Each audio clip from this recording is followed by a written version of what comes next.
That is kind of a What? far reach from there. Let's do it.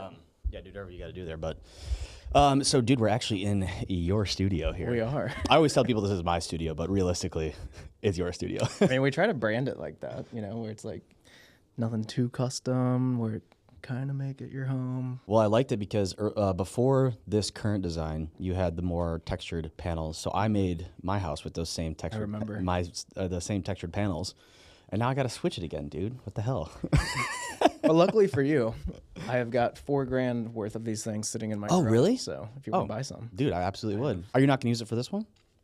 We're actually not going to do a studio in that one anymore. I thought you were going to do a studio. Yeah, we did a workshop last week, and What kind of workshop? with my business coach, and You have a business coach. mm-hmm. I didn't even know that. Yeah. What do they help you with?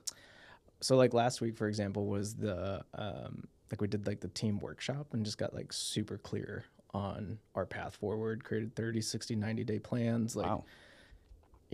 We basically talked about everything, and then the third studio didn't even come up, and I'm like, so we shouldn't be doing that.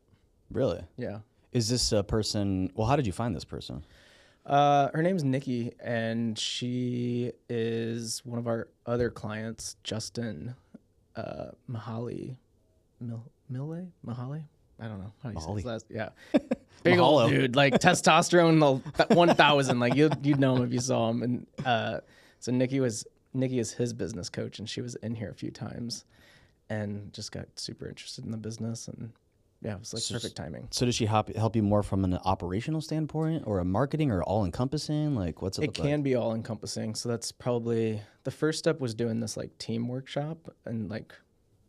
With all of your staff and Mm-hmm. Okay, got it. And then going forward, if we do end up doing that plan with her, then it'll be like an 18-month like run time with her, and they'll help us with all kinds of stuff from operations to like setting up the business to like exit, sell. Oh wow. More in the near future and strategically potentially raising to go really fast with the software. The software is a big thing. We'll touch on that a little bit later. Yeah. So she helps you with pretty much everything then. Yeah. Does she have experience specifically in this field, or just has been lots of exposure to many different types of businesses? Lots of different businesses, but then her husband, Eric, he actually had a podcast and comes from like the media background, so she's familiar with it. Okay, that's helpful. And then so she's like her and her husband, Eric, are the co-founders, and then they just hired a CEO, John.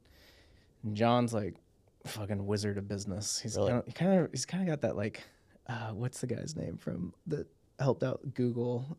Eric Schmidt. No, yeah, I don't know those guys, but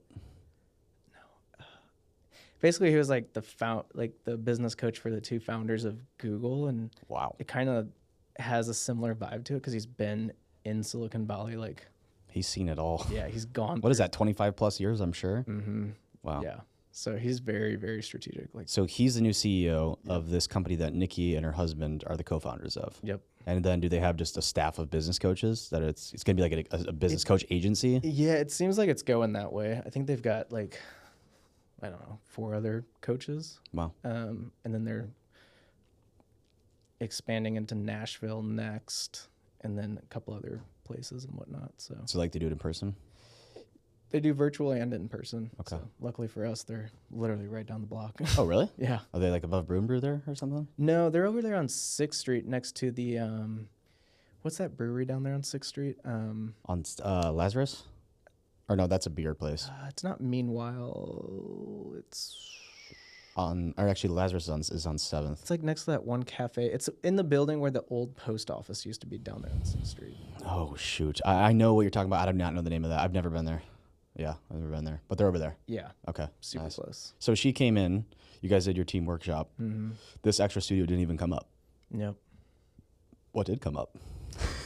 I'm genuinely curious. I've never had a business coach. Yeah. Like the software came up. Basically like ironing out like exactly what it is that we're building, what we're going to license, what we need to do to get there, how we go about it, potentially an acquisition of a company to like help really snowball it really fast. That's cool. Offshore, inshore, full-time people, part-time contractors, percent full-time, percent contract. And yeah, I mean, it basically came down to like stabilize operations. You know, basically check mark the box was checked for. Okay, we've got clarity and certainty on the second studio up north. It's closed. We're pulled out. Done. Easy. So let's finish that. Boom. Stabilize it. 2 studios. Great. Okay, well, if we're going to go hard on the software, then we probably need somewhere to work out of, and we can't do 3 studios out of here and have an office big enough for everybody to work at. Yeah, because I mean, that setup is sick, but that's a one, maybe crammed 2 people. Exactly. Okay, and you need a place where you can really run this. Yep. That's interesting. So I mean, that's where the team will be. And then, will you do any podcasts in that one? Yeah, that would be optimized for podcast. Oh, it will. Okay, because the way it's set up is it kind of looks like I know we've talked about it, but it's still, to me, it looks like a, you know, photo, video, shoot whatever you want kind of thing. Which it is. Okay, so we can make it work however you want. Yeah, it's like that's why it's also taken so much time, because you're thinking about all kinds of different angles. Yeah, I took something very simple and made it super complex. Great for scaling. It is. Now, it's like you had to think through it. Yeah, it's like it has a high investment up front of like time, energy, money, resources. But if you nail the complexity of it and set everything up in a modular way, then yeah, it really does scale really quick. Because then it's like, it's photo studio, video studio, podcast studio, 2 couches, boom, pull them to the side. All the lights and everything are already there. So you're still at this like super, it's all about the customer, right? Making it seamless for them. And so that's what that thing's going to be. It's pretty sweet, man. I like the idea of you having another studio over here because, you know, sometimes when I want to book something, there's a time taken up, and it's not like that big of a deal. You guys are very accommodating. But it makes sense if the software is like the big push then. Yeah. Then that's what you're going to be focusing on. Yep. Are you going to focus on more locations or just straight up trying to resell the software or license it rather? Yeah, just license the software. So this will be, I'm not going to do any more physical build outs, to be honest. Like this is just going to be the showroom for the software. And so next week I'll start basically the road show. And so just going on all the different podcasts from different studios across the country, and then one over in Dubai. But like next week I'll fly up to Chicago for a day, go on theirs, start promoting it, and then Oh, you're going to be like a real influencer now.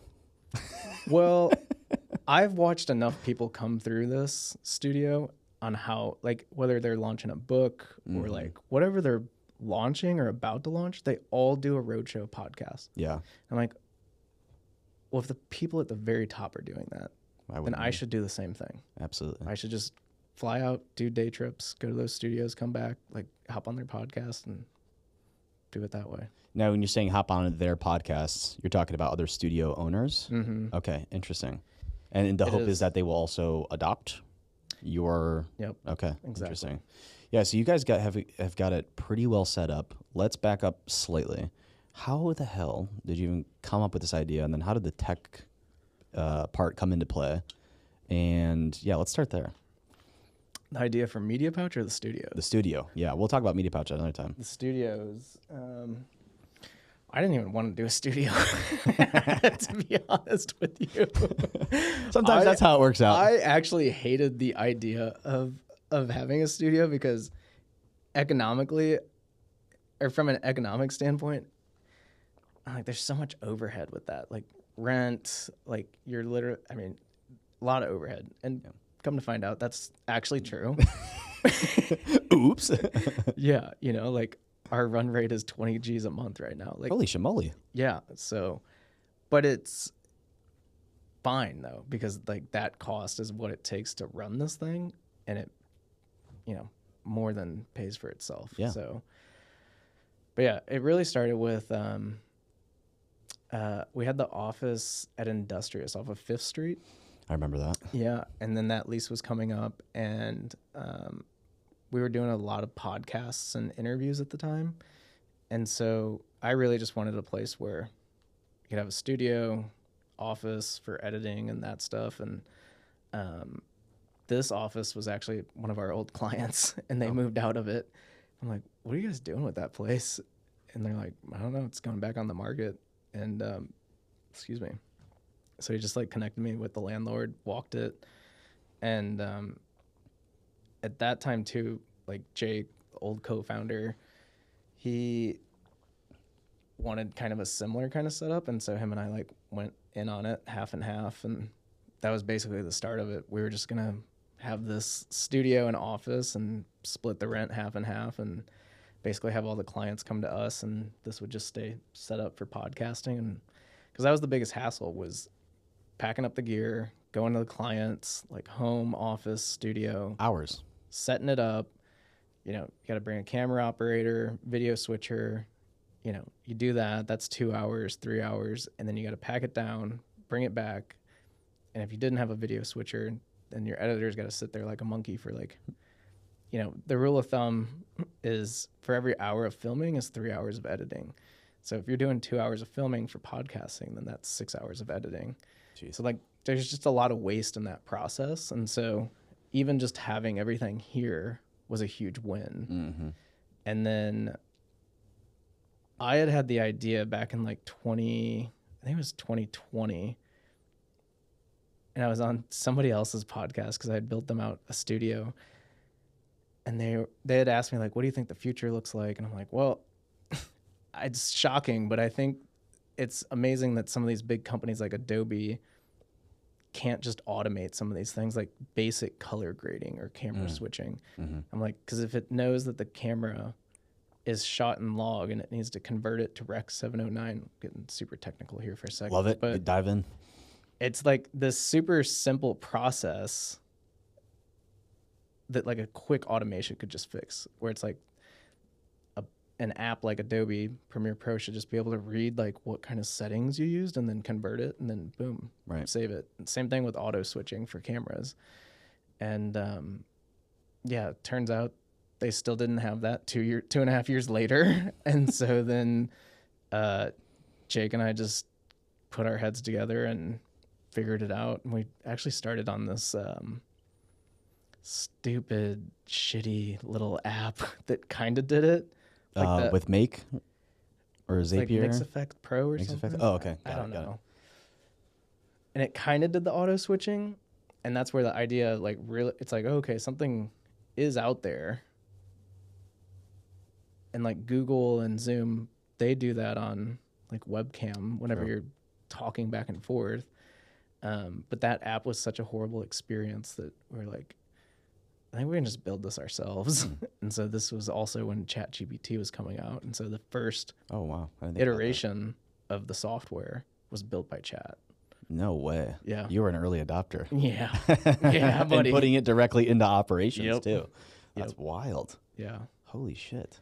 But the other big thing with the studios was, I'm sure you've seen it kind of on the media side too, but like, especially in Austin, the market is so saturated with content creators now, like videographers, photographers, like it's Lot of actually, creatives. yeah, it's disgusting how low their prices are for things. Oh, yeah. With that, you know, the clients get the benefit, you know, and so no longer are they, you know, busting out the $10,000, $20,000, $30,000 projects anymore. They're like, well, I can just hire you influencer and do like UGC, and that's what was really, really working. And so I saw the trend going there. And I'm like, okay, so these guys are going to stop hiring us at some point because they can get it way cheaper. And there's nothing wrong with that, because if I'm the business owner, I'm going to do that too. Right. Especially on something like UGC, where those ads are way outperforming like high-end video production. Like, It's kind of wild, honestly. yeah.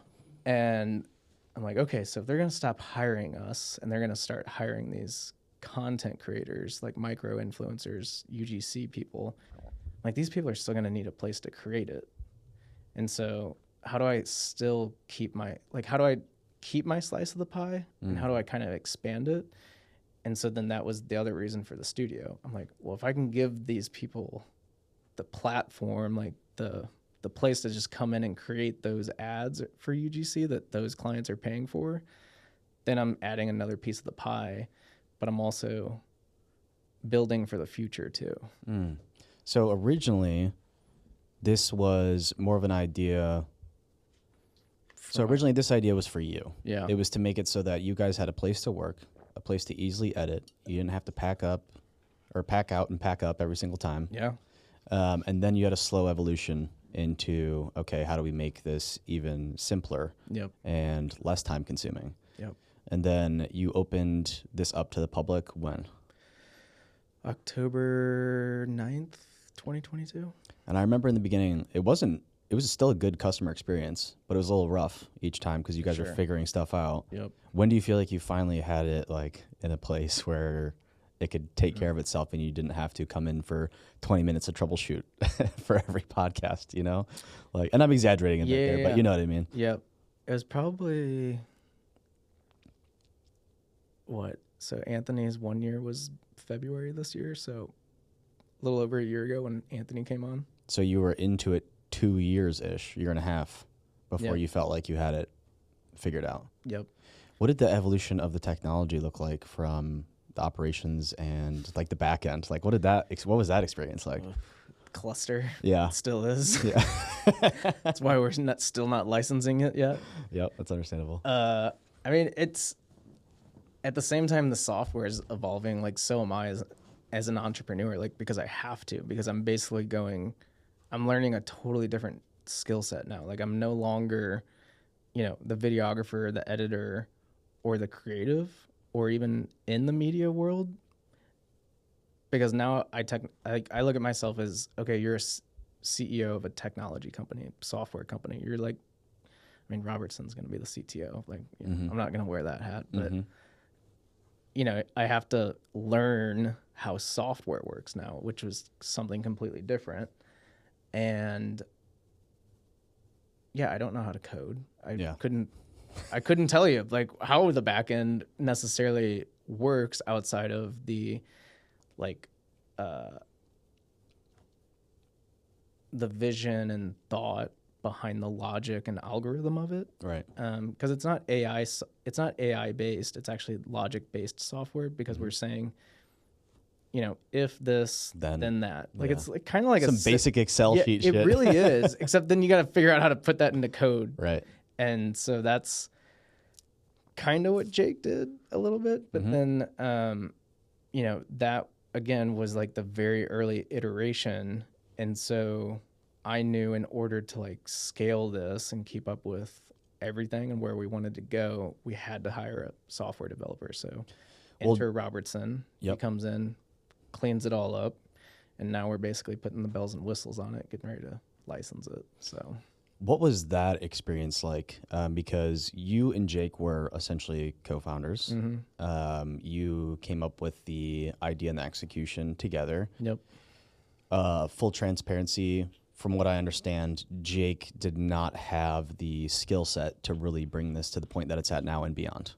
Correct. So how did you navigate that? Because I mean, you guys are still friends, but you were friends then. You were business partners, and eventually you had to run into this point where it's like, okay, we've got to go our separate ways, get somebody else in here. How did you navigate that? Because that's tough. Yeah. No. I mean, there's nothing easy about it by any metric. There was a few other things at play there. Sure. That I won't really get into just for Jake's privacy, but absolutely. Even when he was here still, we knew that, again, like, let's back it up. Jake and I were not coders or technology people or like, knew anything about software, but you were hustling. Yeah. We're smart people. We figure it out. That's what an entrepreneur does. Absolutely. So that's what we did. But when things just kept breaking every single day, it got to a point where he's burned out because he's just doing the same thing every single day, just fixing. So like he's fixated on fixing, and there's not even a opportunity to like actually build and grow it, improve it, because it's just trying to get fixed. And so that's when we started looking for the needle in the haystack of somebody who was a software developer, but also knew things about audio and video and whatnot. And so we actually found Robertson fairly quick. like probably within a month. I think you were manifesting him for a year and a half. So I think so. I think so. every time you had a headache about it, it was like just kind of pinging out there into the universe. Come to me. Yeah. I mean, but such a blessing and needle in the haystack to find somebody like that. And so, I mean, the transition wasn't great. Like, I mean, I'll say that. And it was, I mean, navigating it was more of like, you know, Jake was burned out, done with it, couldn't take it anymore.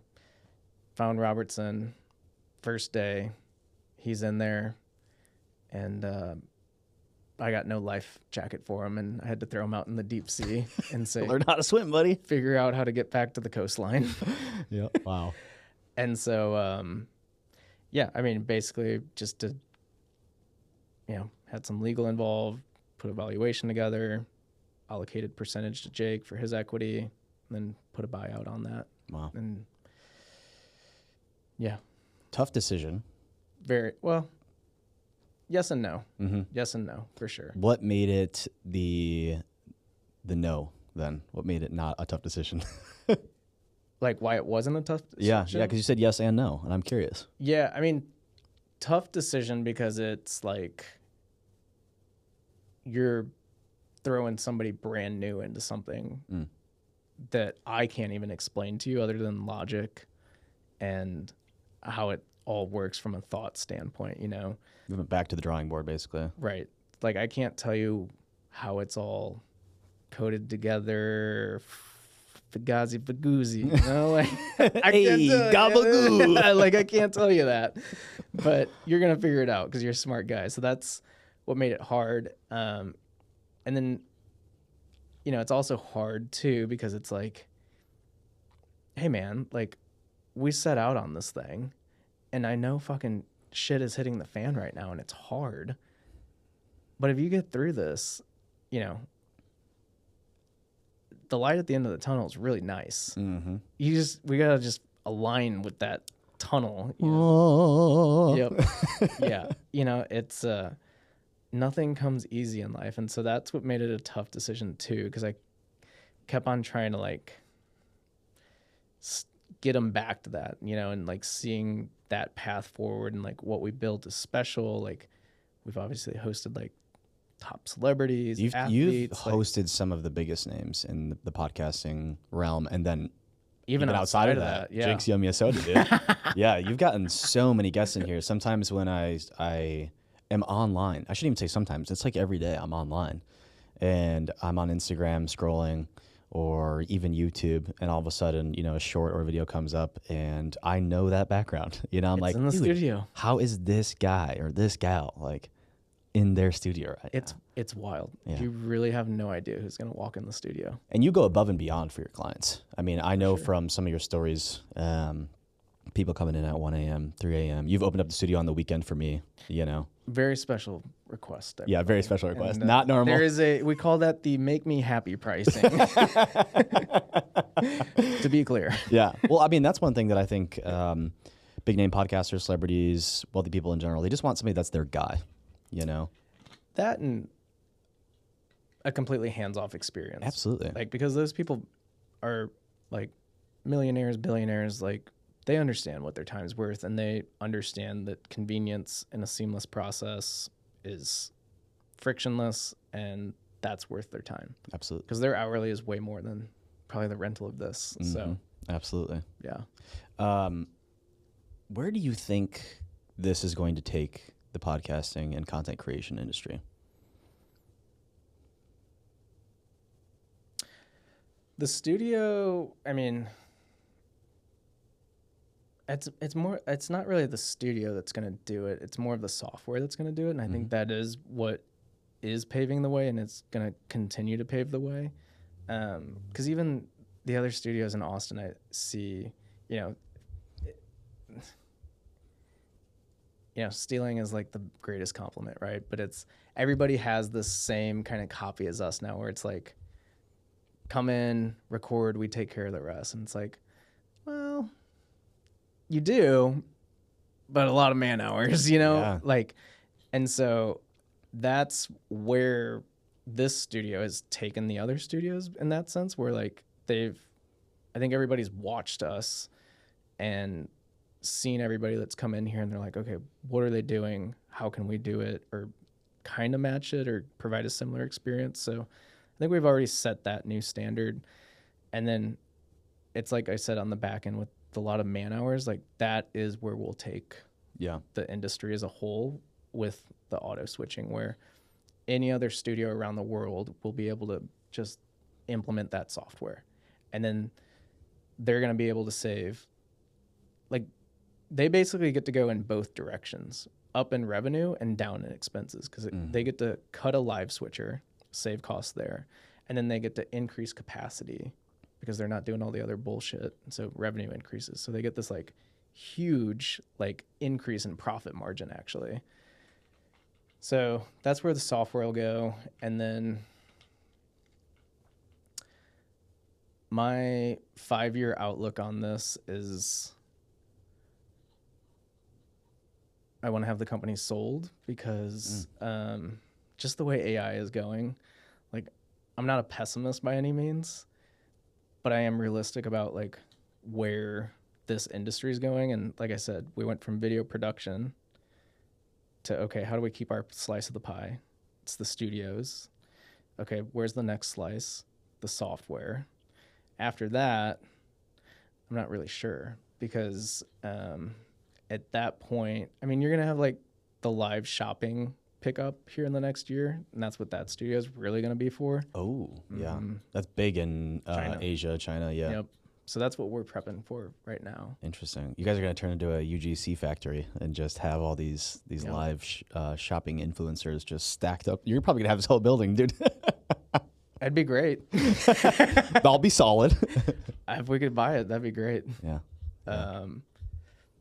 But yeah, I mean, past the software, I mean, the team over in Dubai that we've been working with, they're working on like the scheduling aspect of the podcast industry. But, you know, I think between us and them, you know, kind of doing a collab package with automated scheduling and automated, you know, editing software, then that gets the studios to a really good point. But I mean, we are seeing a lot more home studios getting built out. Like just this week alone, 2 people want us to come in, build out their home studios. So I think you're probably going to need 2 different types of licenses then for that then, huh? It's a different kind of business, to be completely honest with you. Like if I had to break these into entities, like there's the software entity, video production entity, like home studio build out consulting, that's its own entity because it's. But then they would probably license the software, right? Well, not necessarily. It's because they're not going to have a 3-person setup. It's more of like their at-home virtual setup. Okay. So they're just going to have one camera. But what they want is the smart systems. They want that smart button. Yep. That seems like a really simple thing. And I thought it was. I thought it was too, up until 2 weeks ago when Robertson explained it to me. And I'm like, oh, I'm like, stop talking. I'm like, I get it. Very complex. Yeah, no doubt. But that's what people want now. Yeah. So I mean, I think about the studio setup that I have now in my office, or my virtual setup, whatever you want to call it. Yeah. I've got to push. Well, if I've even shut off the camera, camera on, lighting on for the one that's right here. Yep. The backlight. Yep. And then sometimes I got to configure settings when I jump into Zoom or Google Meets or Slack, you know. And that simplifies things quite a bit. Yeah. I mean, you have a literal start and stop button. I know. Like go, done. You know? Like that's so sweet. And I will say from the consumer's perspective, this has been awesome. It allows me to shoot content whenever I need to do podcasts like this. To be able to schedule online easily, seamlessly. Yeah. Come in, simply pick my color for the background, gold, nice choice. Click the start button, record. Click the stop button, done, walk out, and a few hours later, depending how long the podcast is and where I'm at in the day, a few hours later, it's delivered to my inbox in a Google Drive folder, ready to rock and roll. Yep. That's fantastic. I love hearing that. Because that is literally, that's the exact process, and that's how seamless I've envisioned it for the customer. And the best part for me is that I literally, well, I think my video editors are in the Google Drive already. And then, so I'll just forward them the email and be like, go. You know what I mean? So I have to do absolutely nothing except come in and be prepared. And then you guys have teleprompters in here, all the material that you would need to make it easy to record, no matter what it is that I'm recording. It's really, really good, dude. I'm impressed with what you've done. I appreciate that. And you're democratizing the space quite a bit. Expand on that. Like, you're making this in what is normally a very laborious process simple. Yeah. Very simple, which I think you're actually going to continue to then see a growth and a saturation of the market because everybody's like, well, I can open up one of these. For sure. And then that's it's probably why there's going to 12 studios in Austin now because everybody thinks they can do it. Right. But they don't have the secret that you do. Correct. So my question is, well, it's not really a question. I think that what's going to end up happening is it'll probably continue to saturate because everybody's like, oh, I can make money off of this. And then it's going to move to a point where some people fall off or can't afford the license or whatever it might be. And there's going to be a few, just a few. But then I think eventually there's going to be more of these home studios, even with multiple cameras. Yeah. It really depends on the city. I mean, the cities that are, I mean, Austin has 12 studios now. And I mean, that's nuts. It is because that's even more than Dubai. And so like, for context, like that one studio, I mean, they have multiple locations in Dubai now, but they own 30% of the market share over there. Whoa. And they're doing 295,000 USD a month. Whoa. O is right. Like Dubai is a huge content creation scene. I didn't even realize. And podcasting. And I'm like, oh, we're a pebble of sand on the beach here in Austin. Mm-hmm. So I didn't realize Dubai was that. There were that many content creators there. I mean, I've seen some people move there from like England and whatnot because of the tax situation, which I think is now changing. Mm-hmm. The only guy that I know that's actually there that was like Mike Thurston. Mm-hmm. You know who that is? Yeah, I do. Has he ever come to the studio? He was just in Austin not too long ago, but he brought Chris on his pod, so I guess he didn't want to like do the pod here since Chris always records here, so they went to a different studio. I was like, come on, I guys. get it. You know, I'm like, he's on your pod. You want to make it look different. You can change the colors, dude. Yeah, I know. So, that's funny. But yeah, apparently Dubai's huge for that. But I think they're seeing the same thing too, though. Like that's why they're working on the software side of things. Like software is just infinitely way more scalable after your initial investment period, basically. Right. So, yeah. But yeah, I want all the other studios to have the software because it just makes it way easier for everybody involved with it. Mm-hmm. And I welcome competition, but like I said, I like being in the next slice of pie before everybody else is. And this slice of pie is just kind of getting a little too crowded. Well, this is the thing is you're going to provide relief to the market. You're really solving a big problem here. Huge. Yeah. Like there's so many hours. You've already explained 3 hours for every 1 hour of recording. Yep. So being able to save people so much time and money, I think it's going to improve everybody's margins for a little while. You know, so then the competition doesn't even necessarily matter because you're the underlying reason that they're even able to exist. Right. That's pretty sweet. Yeah. I like that. Yeah. I even thought about it like, cause like the Dubai team, they're going to license their like scheduling software for, I think like $30 a month. And then they take like 1% revenue. I'm like, well, that's not a bad model. No. You know, like I dig that. Especially because I mean, even for us, I mean, I think we could even snag a little bit more because we're quite literally from the moment you implement the software, you're going to be able to cut your live switcher, whoever it is, you know, call that $3,000 a month. So it's fantastic. Was there a moment when you were building this where you're like, I'm going under, I'm done? From in what aspect, like financials or like I would say operations? Financials first. Financials first, or I mean, I guess operations comes into play, but it's really what it all boils down to is your emotions around it, you know, and how you really feel about it. I mean, I'm in it now. Like, yeah, you know, like we've definitely spent like probably over 200 G's on the development of this thing at this point, so I'm in it. The only one time, like the financials have never scared me, but the one time where I was like, oh fuck, we're done, was when so we used the Black Magic switcher, So there's another company called Rode. Ironically, they're also out of Australia, just like Blackmagic. So they came out with this piece of hardware that was an audio mixer and a video switcher and had auto switching software in it. And I'm like, damn. That I'm was like, everything that was we were like working on. the dream thing of like, where could we take this company and what could we create? Like if we raised a bunch of money and it would look exactly like that. I'm like, they just did it. I'm like, fuck, we're done. And so I actually killed like the development on the software with Robertson for like 2 months actually, while we met and worked through like, okay, like what are our options here? Like where, like, is this even feasible to keep going? Like these guys are huge. Like this is a multi-billion-dollar company. Like, are we really going to compete with these guys? Like, can we?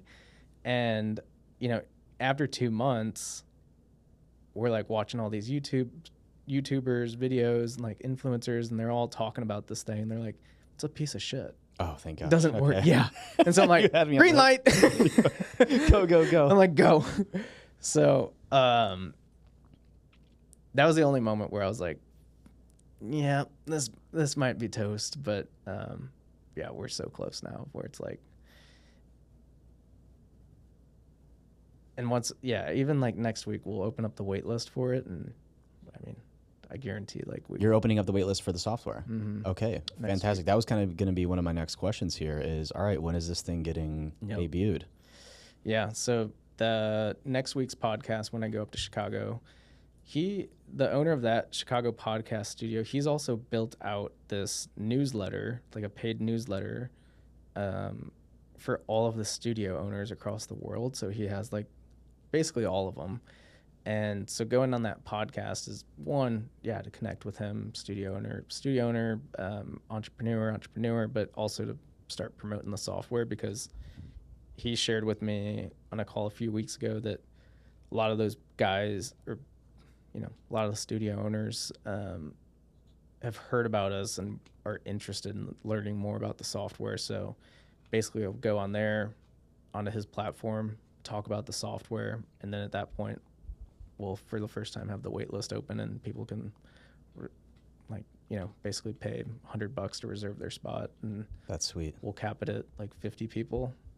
That's really sweet. If we do 50 people, then that's kind of like okay, we need to build this a different way then, if there's right. It's going to be your beta per se? Okay. Yep. Very cool.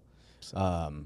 Well, you heard it here first. I'm glad I got the jump on this podcast tour that you're doing, dude. You're kind of starting it out. Yeah, I love it. This is fantastic. That's so sweet. So you're going to get immediate exposure to the market. Yep. Is there another Instant way? feedback. I know you're probably still figuring this out, but for my 17 viewers, is this going to be available on your website for this wait list? How are you going to roll this out? Yeah, it'll be like a service page on the website. Okay. That'll get implemented sometime. On what's the URL for the audience here so they can check it out when it does go live? Yep, pouch6studios.com. Cool. So awesome. I love that. I'll This send you the direct link to it. okay, perfect. I can put it like in the little description there. We and just got to whatnot. get the service page up for it. Yeah, perfect. So you've had this podcast journey. It's been rough, but it's been rewarding. But you had an entire era before this that was just like media production. Yeah. What was that journey like, and how did you get started? We're still doing it. Yeah. I'm very strategic about who we work with now. Like if they're one-off projects, it's not worth my time, because I know that they don't get the results that they need from one video. So it's just a waste for everybody, to be honest. Even if that's what they're looking for, even if that's what they want? Yeah. Because you think that you know better and that they're going to need more? When's the last time just one video made you buy something? Dude. Never. And I create 20 videos a week for our ads and shit. So, And that's exactly why. Because you have to retarget. Like, it's all about how many times you can get in front of the person on their phone to it starts with the awareness, and then it's basically, God, what is the term for it? Most companies know like it's going to take them 10 touch points. So call it 10 videos before that customer, like before that prospect turns into a customer when they buy. Because at that point, you've shared the story with them, the service, the product, the testimonials. Yeah, some social proof, and Exactly. then they finally convert. So like one video is not going to do that. But what if it's a part of a larger strategy and they just want to have like a good brand hero video? Yeah, if it's part of a larger strategy, for sure. I'm talking about more of like companies come into Austin for South by, and they're like, yeah, we want an event recap sizzle reel. And I'm like, no. Nah. Like, I'm good. Yeah. A sizzle reel. Yeah. I've not heard that one before, dude. That's actually pretty good. I'm like, no, we're good. But I mean, yeah, that journey started back in 2018 when I started Media Pouch. Filed the LLC, was still working at Amazon, left Amazon May 2019. What were you doing at Amazon? Started in operations and then moved into international finance and basically managed variable and fixed costs for North and South America for their fulfillment centers. Okay. Wow. Took really complex things and made them simple. Yeah. Well, you went from you It's went kind of my trend. Yeah, I was gonna say you've kind of been doing that for quite some time now. Clearly, you're a problem solver.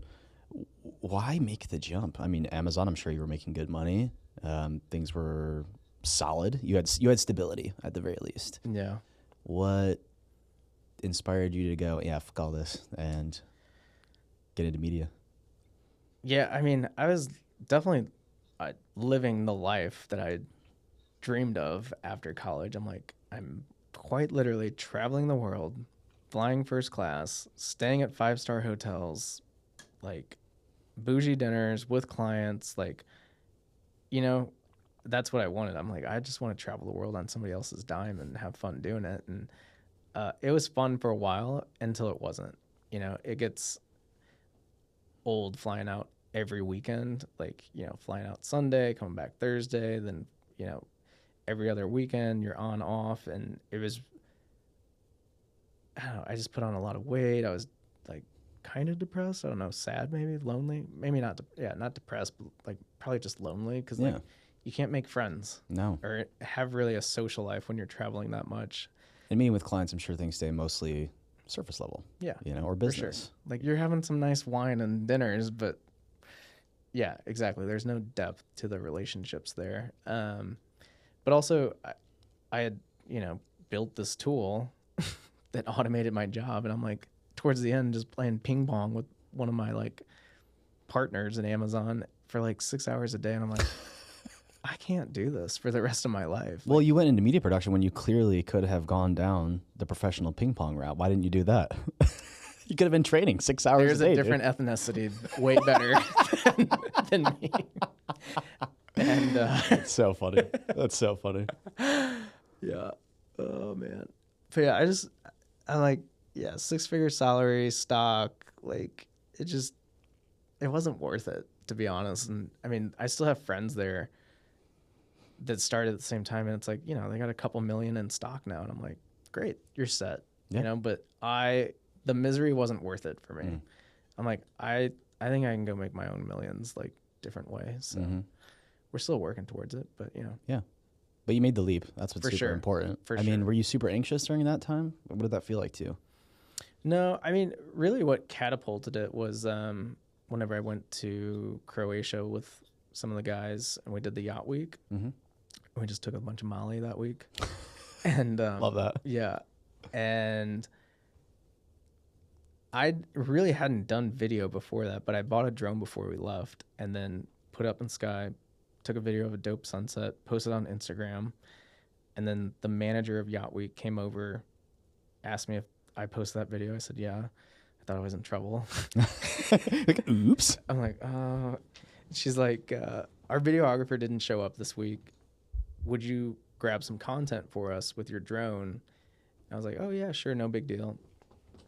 She's like, oh, okay, cool. Like, this is the official like Yacht Week GoPro for the week. Like, you can have this after you're done with this week, but would you mind capturing content with this too? And, you know, as a token of appreciation for doing this, we'll just get your whole yacht like into VIP for everything. And I'm like, boys. We in? And so I did it, and it was the best week of my life. But what really clicked for me, because I had picked up a camera whenever I was 14, but being the photographer was not cool back then. Like, people forget that. Yeah, that was nerdy shit to do. You were like, look at this They artsy thought dude. of the photographer, modern day content creator, as the old white guy at the school taking your school photos with the combs next to you and the shitty backdrop. Yeah. Like, it was not cool. But during that week, everybody wanted to be on that GoPro video. I'm like, this is totally shifted. Like, I'm the cool person now with the cool thing. And I don't know if I was looking for validation or anything like that to like go do that thing, because up until that point I was pretty set on not doing that thing. But that entire week, that experience, like, you're just on a yacht, island hopping, like partying, like just going to all these different places, and everybody wants to be on this video. And by the end of the week, I realized I just want to create a media production company and travel the world, work with really cool brands like this, do really cool things like this. And the Molly just really helped me have that clarity. Yeah. Wow. Like, it sounds absolutely wild, and I used to not even share this story about like taking the Molly, but that changed my life. Like, having that thought, and like the vision was so clear though, man. Like, I actually have done it a few other times after that, hoping for the same result, like of like that vision and clarity. I've never found it since, but in that week, I mean, it's like, it was just so clear on like the path forward. It's like, yeah, you leave Amazon, you go move to Sydney, Australia, fulfill your dream, and you start the company there. And I put all of that into place. Like, I did it all, but it was just clear. Wow. That is so wild, man. Yeah. I've heard some interesting founding stories. That one is something, dude. Like, holy shamoly. I can't say the studio was in that in that vision though, but it doesn't matter. The entrepreneur's journey, like, you tend to find your problem solver. You find the gaps in the market where your own problems lie, and then you create a solution for that. So I mean, that's part of the evolution of it. Okay, so you got your first client at Yacht Week, high on Molly, having a grand old time, VIP everything. Oh yeah. And then the vision was clear to you. What happened right after that? Did you quit your job immediately? Did you? No, I didn't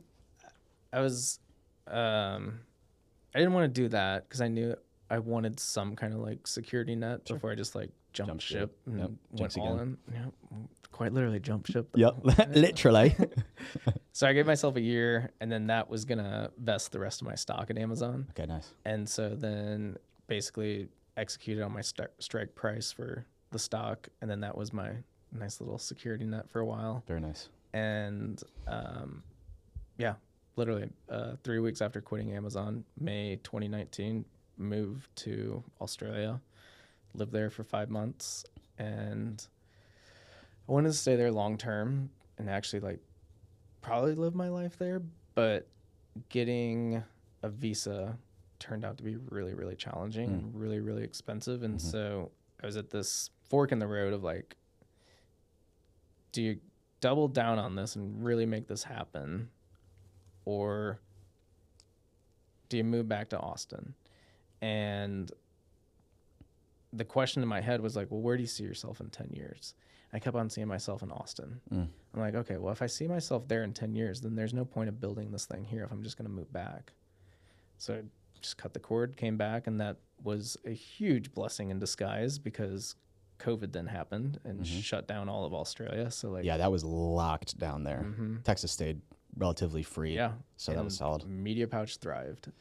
Yeah, you and that kind of brings us to how we met. So you had done some video for a mutual friend of ours, TJ Brogan, who's actually not even video work. I just got in my car washed his car wash. Oh, I thought you did some work for him. No. Okay, He's so like, you just got to meet my friend Alec. And I'm like, okay. yeah, okay, dude. TJ is a magician when it comes to making introductions to people. It seems that way. He's gotten me into so many rooms. He's gotten me so many clients. He's gotten me employees and interviews. Like, Wow. he just connects people. He's really, really Master good connector. at, honestly. And his ongoing joke is, just give me 10%, guys. Like, anytime he makes an introduction, it's kind of Seriously. funny. But yeah, you had been introduced to me through TJ because I needed a videographer here in Austin. That's right. Yep. That's right. Because, okay. And I can't remember what the project was for at the time. Oh, it was for somebody that he also introduced me to because we needed to create a brand hero video. That's right. And I think it was for Phone Animal. I think is what it was. I don't think it was that one. Okay. Oh, maybe it was though, because You said it ended up you were being too expensive. It was, yeah, it wasn't within our budget frame, but then Jake and O'Malley had moved here, and I'm like, oh, perfect. Like this, they need to get up and off the ground here. Yeah. Yep. It Okay. was Phone Animal. So then it was Phone Animal, and then we just kind of stayed in contact. We've never created a video together. This is the first one. This is the first one. Let it be known, and the first on his podcast tour here. Yeah,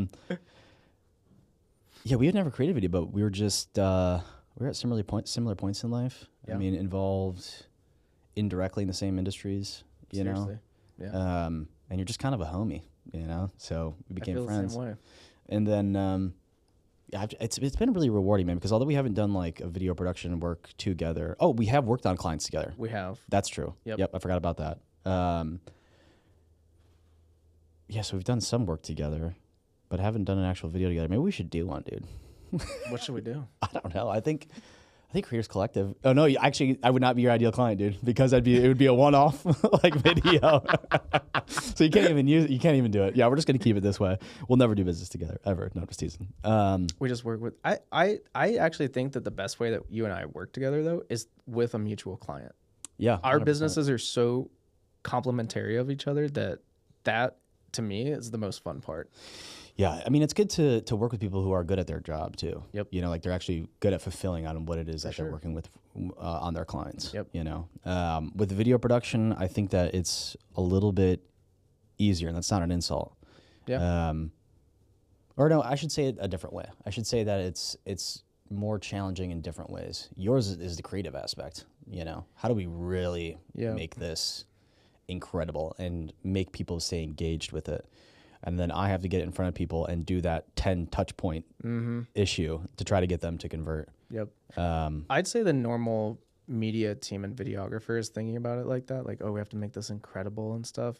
But it's like the one client that we shared for a little bit that like, there's nothing super sexy or incredible about that. It's that we know that this exact strategy of a video template works, and so we're just gonna go like be super strategic on this with the hook, the messaging, call to action, and scale that. Yep. Because then that makes your job easier on your side because the messaging is correct, and so then it makes those 10 touch points.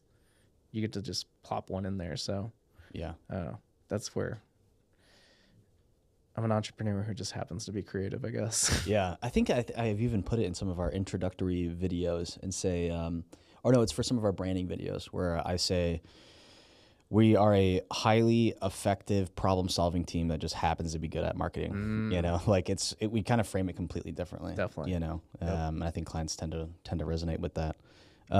Okay, so you've touched on this a little bit, but well, we know where the software is going. Do you think you're going to completely get rid of the video production side of things eventually, or we always kind of have that as like a nice little nest egg per se? Yeah, I mean, it's been the nice little nest egg. This year, the studios will be the new nest egg. Yeah, you know, for the first time. You're gonna have so much nice. success, dude. You're gonna have so much success with this. So I don't know.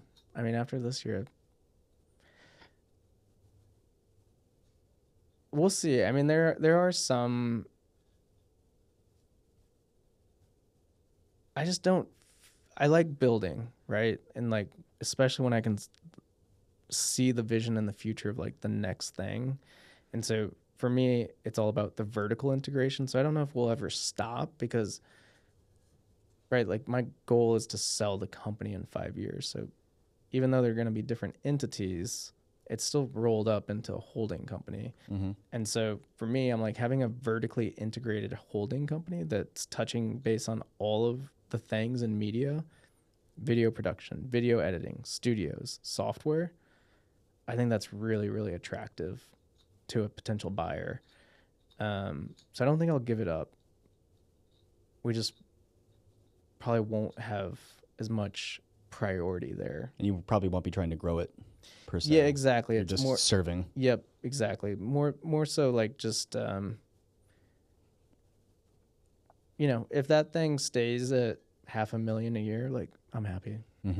Yeah. That's a nice piece of the business there. Nice cash flowing asset. Yep, No big exactly. deal. I'm curious though, why you would want to sell. You alluded that it seems like it's more out of a fear that AI is going to basically completely replace it. No, not fear. Okay. It's more of just like where my new dad life is aligned. Yeah. I have this vision of moving down to Costa Rica with Riley and her. I just don't think a child can get the same childhood that we grew up with, like you and me, and even just as recent as our childhood age. Yeah. I just don't think it necessarily really exists here in the U.S. anymore. I've seen that it exists over in Australia still, but like I don't see it here in Austin. And so, yeah, taking her down to Costa Rica and like having the family down there, let her grow up and kind of like, imagine just this house like on the beach, but it's like the jungle's behind it, but the ocean's in front of it. And so she just grows up being like a surfer girl. And she's, she gets to just play out in nature and be a kid. Yeah. Like that's the most important thing for me. So She could get that here though, could she not? I think you could, but it's like, it's different now in the sense of like where you have to go to get that is pretty remote, I think. I think selfishly, I just want to live on the beach. I was going to say, and the but tax haven. Yeah. Yeah. Yeah, I guess you're right. So you don't want Riley to be so involved in technology. Like you want her to have a more granola upbringing per se. In the early years, yeah. Yeah. I fully want her like to be like she's already incredibly smart, and so I want her to go do whatever she wants, but in her childhood, like, I'd say like under 10, it's like especially under 5, like 5 and under, it's like just be a kid. Yeah, go explore, learn. Exactly. I mean, I remember growing up, my mom and dad would be working for the most part. We had our grandparents there during the day. But it's like summertime, I'm thinking, wake up, have breakfast, and then you're outside. Yeah. You're outside and you sometimes check in for lunch. Yep. Ring the cowbell and everybody comes in.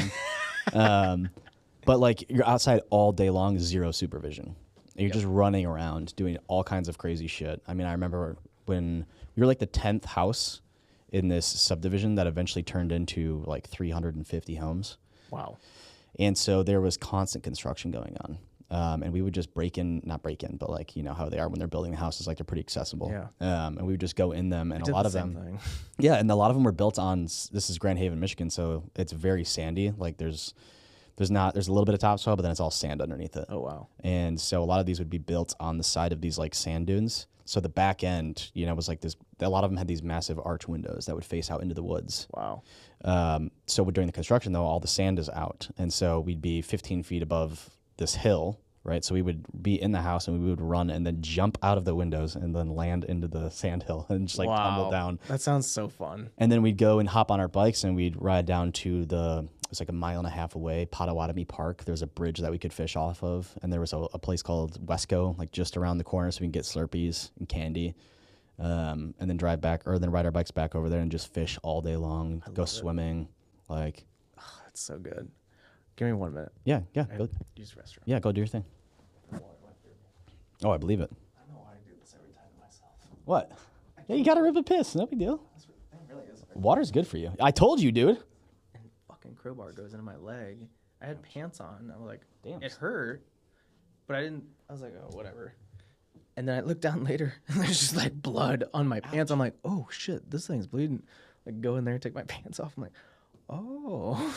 Oh, that's a deep one. Yeah. I'm like, stitches? Yeah. No, but Ouchie, mama. not that deep. So Oh, good. But yeah, so we would spend just all day running around, and it was the perfect childhood, in my opinion. I assume you had something similar then. yeah, Yeah.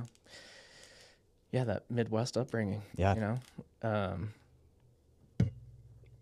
Did you have a cowbell though?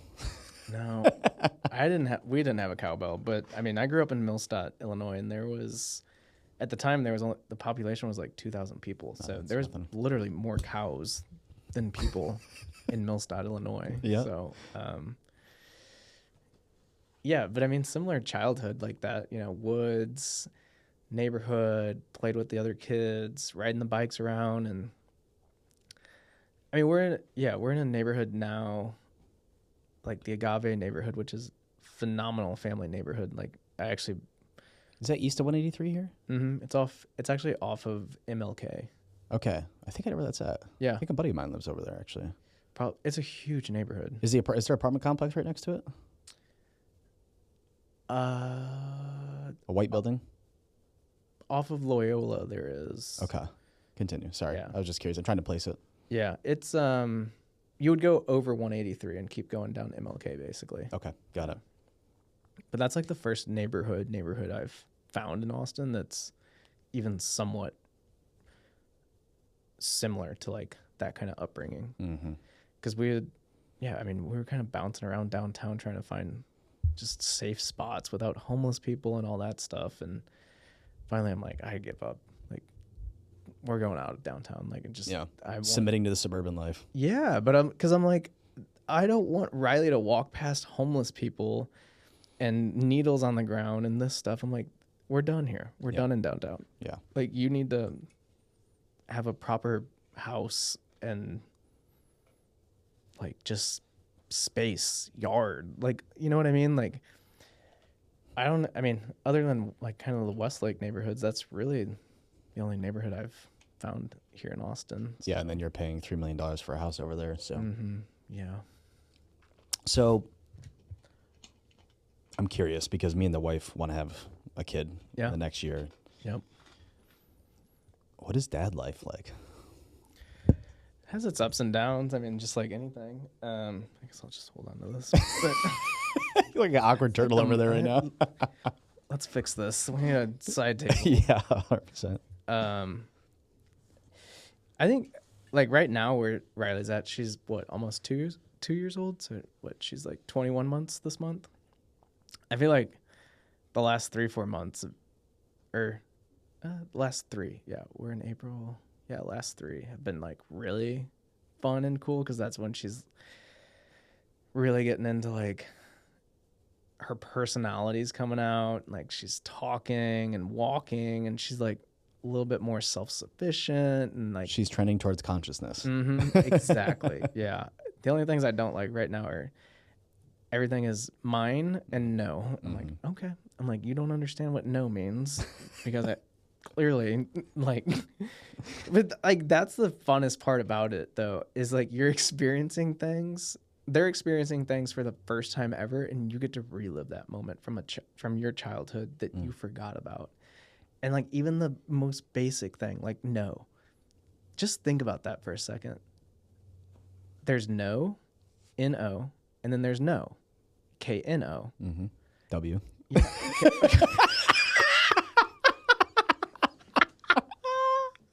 I got you. Oh, man. I was already thinking about the next thing, but yeah, there is a W at the end there. I'm a numbers guy. Yeah, not a words guy. That was funny. Oh, boy. But like, at the most basic level, like that stuff. Yeah. It's like they don't understand it. And like for Easter, we took her to this place up in Georgetown called I think it was like Sugarland Farms or something like that. Okay. And insane, like huge petting farm. And then they did like the Easter egg hunt and there's like chickens running around and like apple cannons, like put an apple in this Sweet. cannon and shoot it, which I want one of those. yeah, I'm like, this is fun. Face painting, bubbles, and those moments, like especially the Easter egg hunt. You know, she's like, it's like all these kids lined up. Like she's never done one before. Mm-hmm. She has no clue what this is. They're like, what's going on? She just knows she's supposed to hold this basket, and so she's like trying to run out there before everybody. And I'm like, no, we have to wait. But when they say go, I'm like, you fucking go. Yeah. Like I need 50 eggs now. And so like they say go, and I'm like, go, and she like darts, and I'm like, and she's just literally just running past all the eggs. I'm like, no, you gotta get Pick those up on the way. So like, I love that stuff. I love the, like getting to watch. It's like you get to experience their first experience with something, and you get to like relive that moment in your life that you kind of forgot about. So that's really fulfilling and rewarding. The hard times were like in the beginning, like sleepless nights, sleep regressions, like absolute blowout shit diapers. Like, you know, I mean, Lovely. yeah. Yeah, I'd say the first year was tough. Mm-hmm. I wouldn't say I am saying like, Yeah. the first year was just tough. Yeah. So it's but every child's different. Like Yeah. I'm the last person to give advice to somebody on how they should parent. And Well, you've been lucky enough also to have now your parents in town to help. yeah. I'm sure that's a huge relief. Yeah. Yeah. They love being down here. Riley loves them. You know, it's I grew up with my grandma actually lived in the house with us. Same. Grandma and grandpa had their own apartment in the basement. Exactly. Same. And I loved that. I always loved that. It was 100%. like I love my grandma. When she passed away 2 years ago, I mean, I'm sorry. that was tough, you know. So yeah, letting Riley get that same experience, I mean, amazing. Yeah. You know, my parents are retired. I'm sure they could go travel the world, and they did take a break, and they did go travel around and stuff, but they're back down here now. So, Yeah. That's really nice. yeah. I loved growing up with grandparents in the house, and I've been trying to sell my wife on it eventually too, you know, because she wants, I just see the nuclear family as so important. I don't know why we ever got to this point where it's like, as soon as you're 18 or you're out of college, you go live on your own. No support from the family. I've got 3 other siblings. We're all paying different rents in different places. My mom has her house, and it's just like, I know it's a lot. It is. But I don't see why we couldn't all just be living under the same roof, you know, putting all of our money into one pot and growing that way, you know, because we're all, we're each a little fraction of what we could achieve together, especially if we're working on the same business, which now I've got my brother working with me. I didn't tell you that. Oh, wow. Yep, got him working with us. I did not know that. He's going to take over my position eventually as head of customer success. So, but yeah, I mean, like, you're already a nuclear family. You're aligned on so many things. Why not apply that to business? Why not apply to the family's financials? You know, like it just makes a lot of sense to have everybody underneath there. And then you have so much wisdom too, because now you have your elders, you have the people that are still young, hungry, and come up with new ideas, have adapted to the new ways of the world. And then eventually that'll be your kids as well. Yep. You know, they see the trends, they understand what it's like to be at that age and what their life will eventually look like. I don't know, like you just think about like how you relate to computers compared to your parents. You know, like there's just so many things change. Yeah, and so to have all that experience underneath one household, and then camaraderie too. I mean, you've got the crew with you. Yeah, you know? I mean, they're. I'd never really understood when people told me like it takes a village to raise a child, and I understand it now. It wholeheartedly, and it's you know, MK and I had. It's like we were proud of ourselves for doing it on our own, because we did do it all on our own, like all throughout her pregnancy and then even the first 10 months of Riley's life. But I also think that that's why I say that first year was so hard, because it was literally just me and her doing everything. Like no family lives around us. Like, you know, they're here and there for like coming down, visiting. But I mean, yeah, ever since my parents have been down here helping out, like it just seems like things are a lot easier. Like Riley is a lot happier. Like it's just more stability, like less places, less things. Like it's just more,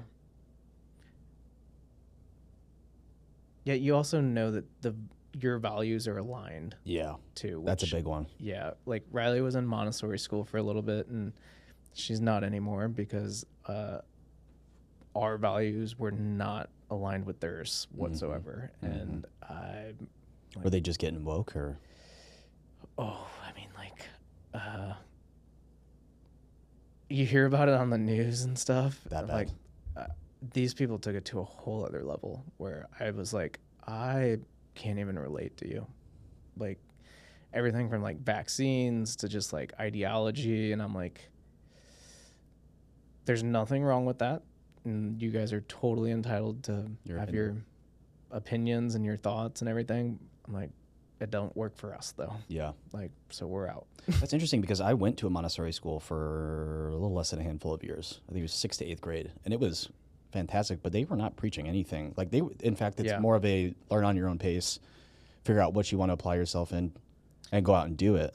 And it sounds like that model was not.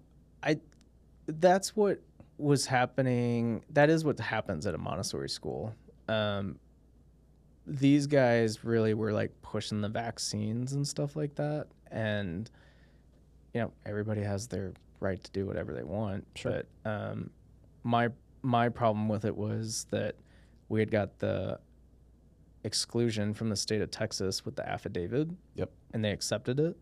And then a few months goes by, and then now all of a sudden we're not accepting that, and Riley has to get all the vaccines. And I'm like, that's not how this works. Like, this is a legitimate, like, piece of legal from the state that you signed. Did you do a religious exemption?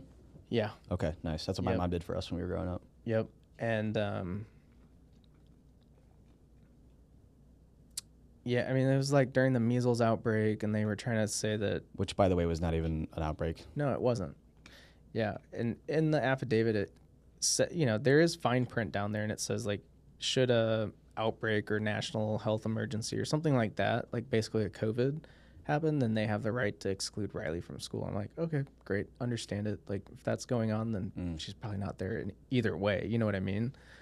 But they were trying to use that clause to basically get her to take the MMR vaccine and all of the other ones. And, they basically, I guess, had disclosed to the other parents at the school too, like, oh yeah, there's just one unvaccinated. Which seems kid like a here. HIPAA violation. For sure. I mean, they're not your doctor, but still, it's private information. For sure. So that's just... It was really weird there. Definitely the wokest mindset I've ever come across. I can imagine. And, well, it's weird because people have gotten to this point where unless you're an expert in something, you're not allowed to have an opinion, which blows my mind. That's like the opposite of what we were taught. It's just like go out, investigate, understand, draw your own conclusions, because ultimately, I mean, even with the values of, at least the old values of America, it's like, it's not every man for himself, but it's part of the American dream to be able to do whatever the hell you want. For sure. You know? I think that's humanity. Yeah. But then backing up, like, you can just be intelligent, look at a research paper, understand what that is. Yep. Derive what it means to you, and then make decisions off of that. And instead you have to like outsource your thinking to somebody else. Well, I think you're even missed a step. What? Take the data, review it, come to your own thoughts and conclusion about it, and then have a conversation with the other person that you're disagreeing with. Right. But like, people can't have that conversation without it getting heated because they think that you're attacking them, and that's what happened. Yeah. I literally took the research and everything, and I'm like, have you guys looked at this? And they're like, no. And I'm like, yeah. Then what do you? How could you even draw a conclusion? Oh, I'm like, you guys are the owners of the school. Yeah. Don't you think you should be informed about like this is something you guys should know? Right. So I mean, yeah. I mean, it's also a very. I mean, yeah. Finding a doctor was challenging too in that sense here in Austin. Thanks for doing that work for me. Yeah. You're very welcome. I'm glad you sent me that contact. You're very welcome, because I will save any woman's livelihood, not livelihood, but maybe mental health or Yeah, it was just like this super embarrassing thing for like MK and I. Talk about that Like experience. just kind of, um, as a new mother, it's like you've got these doctors basically like not accepting you, kicking you out, and like judging you for like not vaccinating your child. And like we've given Riley some vaccines, but uh, they want your child to basically take 72 vaccines between the ages of 0 and 18 years old. But a good chunk of that comes within the 0 to 3 years old age. And like a lot of these like the doctor practices and stuff, like they won't take you. And they just, because they've got to maintain that percentage of people of their patient base vaccinated in yeah, order to we get all their know bonuses. that. Yeah, exactly. We all know that they get their money from there and stuff. But yeah, I mean, just the pure, like, I remember the last one that we went to, and this doctor basically just like laughed us out of there and just kind of took some like dings at MK. And I'm like, I remember stepping in. I'm like, yo, we don't need to be here. Like if we don't fit in like to your guys's like who you want to Checklist. serve, then Yeah. that's totally fine. But I'm like, don't give her shit about it. Right. These are our decisions and you have yours. But yeah, I'll gladly save any new mom that pain, because watching MK's face that day, like nobody deserves that. Mm-hmm. Like especially a new mom when like you don't even like you're just trying to do what's best Right. for your child, and then you got these doctors like Act mean like mugging you. Yeah, and act like they're better than you. Yeah, it's like fuck that. Like so yeah. That's insane. Use Dr. April. She's great. Yeah, we're definitely going to do that, man. Okay, so I'm not expecting yet, but when I do have... That was a long answer to your question. No, that's it. I wanted to hear it, honestly. But I'm going to be... We plan on having a kid, Yeah. as soon as possible. And... You're going to be a great dad. Thanks, dude. I appreciate it. I know I will, because I'm just a kid and I'm just going to play all day. When I become a dad, the one thing that I'm worried about in the beginning, ideally I want to be retired at that point, right? I know it sounds a little bit silly, but with our trajectory, like I'd like to not have to work as much. I just want to be a dad. I feel you. And you have done a good job, but how did you balance being a dad and running not just one, but 2 businesses and trying to scale one? Like how did you balance that? I'm not gonna ask you to do hour by hour here, but Well, I can't tell you because it's being written as we speak. yeah, that's a good point. I'll get to look back in 5 years and see how I did. But I think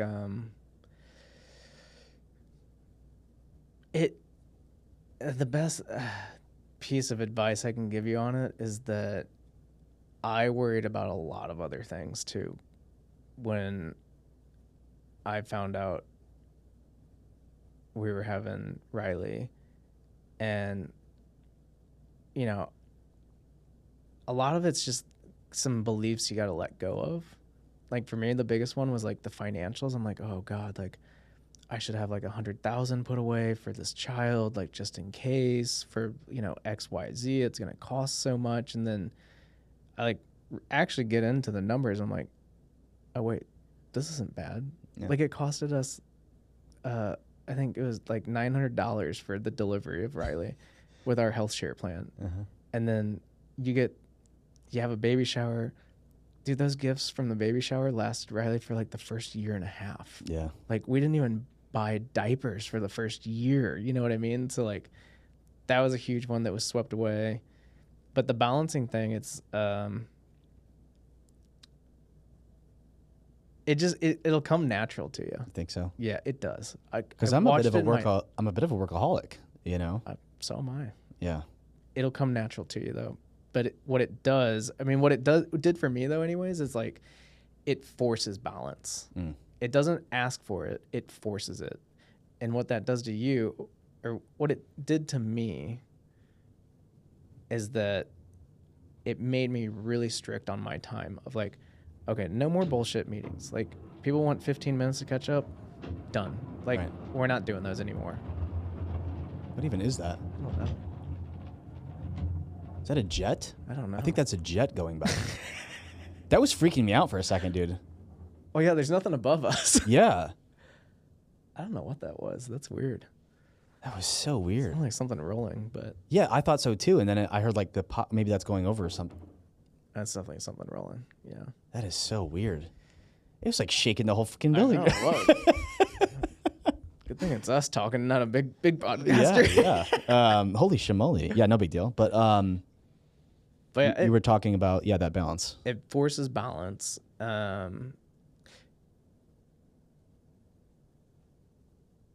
You just get it just forces you to be strict on your time, and like it's actually amazing what has like how I've kind of navigated that in its sense, because I'm not wasting my time on bullshit anymore. Like, I'm not wasting my time on little catch up meetings. It's okay, we're meeting at this time for this specific reason,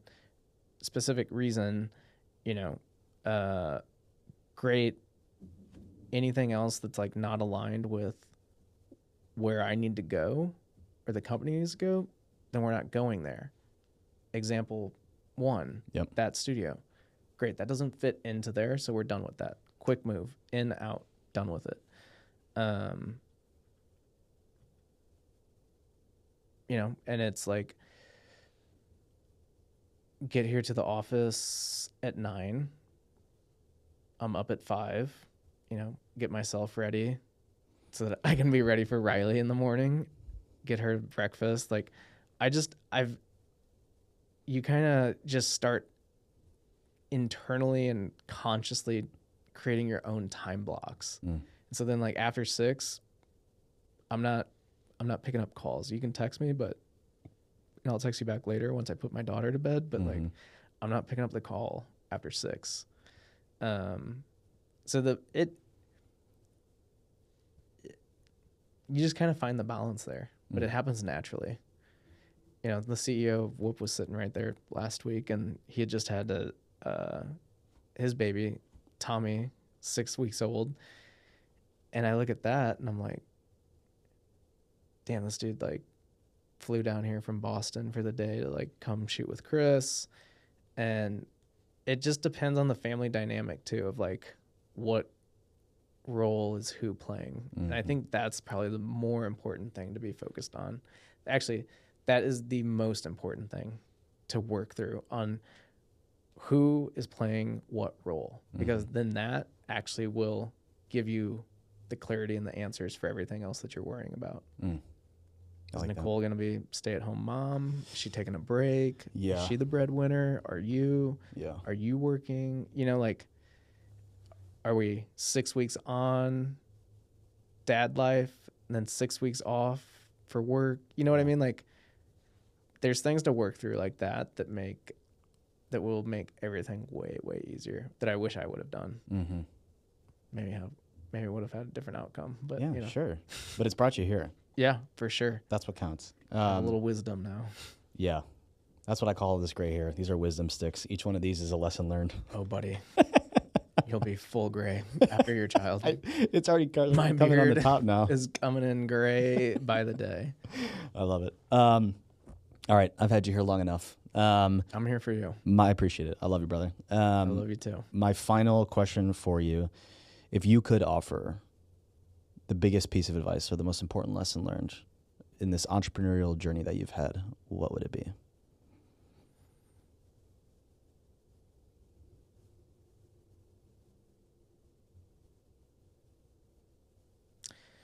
It's changed recently.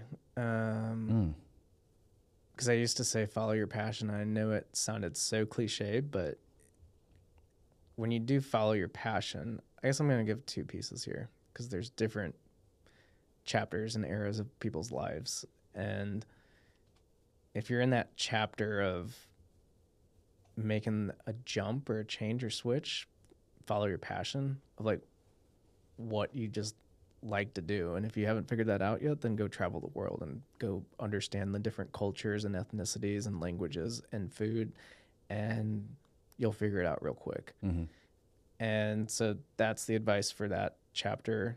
if you're in my chapter now, it's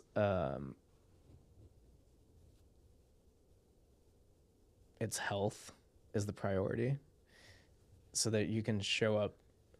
Like, you can't show up for anybody else if you can't even show up for yourself. And that starts with your health. And that plays into business, fatherhood, everything. So the balance. You have to balance like, you should go all in on work. Like, I don't think work-life balance, I think that's bullshit. I agree. I work But Saturdays and Sundays. the balance I'm talking about is with your health and your work. Like, you can't be, staying up till midnight every single night and drinking every night and smoking every night and, like, expecting to, like, have higher output. Because you might be able to do that in your 20s. But after 30, though, dude, yeah, it's pretty it's a different down. story. You got to start optimizing. So, yeah, those are my two pieces. Beautiful, man. I loved it. Well, thank you so much for talking with me today, dude. You're an absolute homie. I know you will have a ton of success, and I can't wait to watch you continue to grow as a person and as an entrepreneur. I appreciate that. Kick some ass, I love brother. you too, brother. Nice work, brother. That was fun.